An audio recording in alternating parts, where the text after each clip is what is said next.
Good evening, this is Ash Gallagher with your UOW update for Thursday the 5th of September. Tonight, tensions are high as Wollongong students vote for UOW to cut ties with research groups in Israel. Destructive winds move along the east coast and fuel a fire in Sydney's southwest, and Gerringong thrash Albion Park in the Rugby League Grand Final qualifiers. A controversial student-led general meeting at the University of Wollongong on Wednesday saw hundreds of students vote to condemn Israel's offensive in Gaza. Marcus Stevanovsky has the story. Divest! Divest! Your many, many millions! Your profits are covered in the blood of Palestinians! Tensions were high at the University of Wollongong's first ever student general meeting for Palestine this afternoon. Hundreds showed up to voice their opinion and show their support for the university to disclose and divest. The UOW Palestine Society is advocating for the university to cut its ties to weapons manufacturing companies that export to Israel, following similar protests taking place in other institutions, such as the University of Sydney. We have to force them with mass student pressure, as those before us have done. The student general meeting on Wednesday to demand cutting these ties was the first of its kind on campus. There's never been a student general meeting for Palestine at UOW, and we just had a turnout of, I actually don't know, probably 200 people, I want to say. University staff have been spotted tearing down promotional material for the petition and have allegedly demanded the removal of an Instagram video featuring Chancellor Michael Still being invited to the event. Marcus Stevanovsky, UOWTV News. Destructive winds across New South Wales have fueled numerous fires, most recently an out-of-control grass fire, threatening homes in Sydney's southwest last week. Here's Ashley Spackman with the details. Two fires in Sydney's southwest grew ablaze last week off Camden Valley Way near Horningsea Park and Edmondson Park in Liverpool.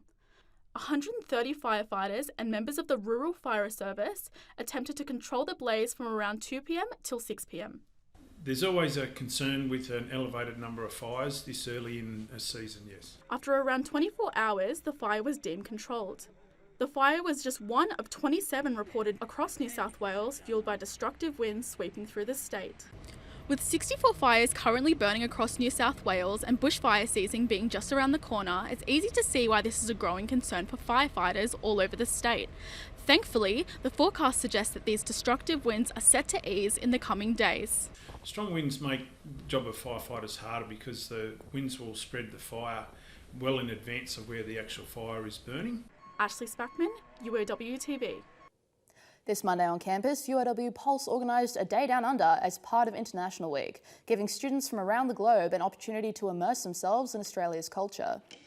From captivating Aboriginal performances showcasing traditional music and dance, to the more daring opportunity to hold a reptile. Hi, I'm Ash Gallagher with UOWTV News, and today we are hanging out with some crocodiles down under. Or perhaps simply just to try some Aussie classics like fairy bread, shapes, or the humble meat pie.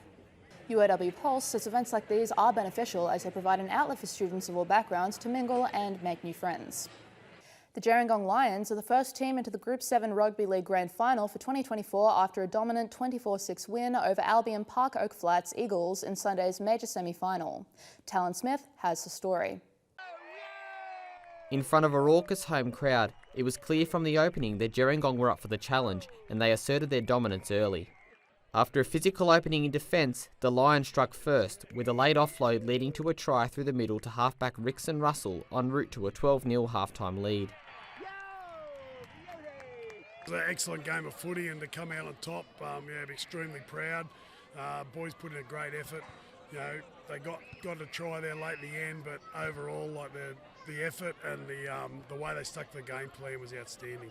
After the break, the Gerringong domination continued, with centre Toby Gumley-Quine racing around for his second to extend the lead to 18 points to 0. The Eagles finally got themselves on the scoreboard in the 70th minute when Kane Ball split the defence on the outside, but their poor start meant the result was never really in doubt. Yeah, the execution was really terrible on the weekend for us. We dropped the ball off the kick-off twice, missed 2 kick for touches. Waiting for the Eagles in next weekend's preliminary final will be a Shell Harbour Sharks outfit, who'll be determined to go one better than their runner-up finish last season and claim the Group 7 crown. Meanwhile, Gerringong will get a week's rest before they attempt to defend their title the following weekend. Talon Smith for UOWTV. And that's a wrap for tonight's UOW update. Tune in next Thursday night for more. This is Ash Gallagher with UOWTV News. Good night.